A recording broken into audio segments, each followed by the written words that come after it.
Градоначалникот Емил Дончев деновиве го потпиша договорот со Канцеларијата на Источно-Планскиот регион, со што и официјално се одобрени средства за изградба на мултикултурен центар. Со околу 3 милиони денари ќе се реконструира објектот Градски бањи. Според Дончев, планираната изградба на мултикултурниот центар е во рамките на урбанистичкиот план, кој се работи за овој дел од градот.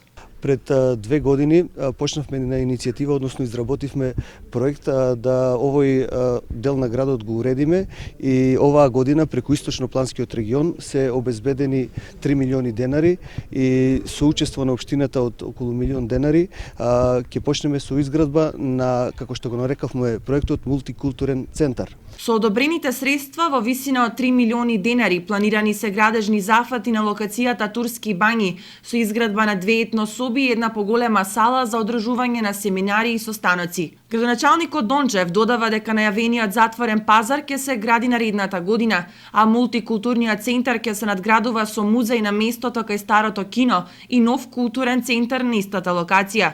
Според планирањето, центарот треба да биде готов во месец август, кога воедно ќе биде и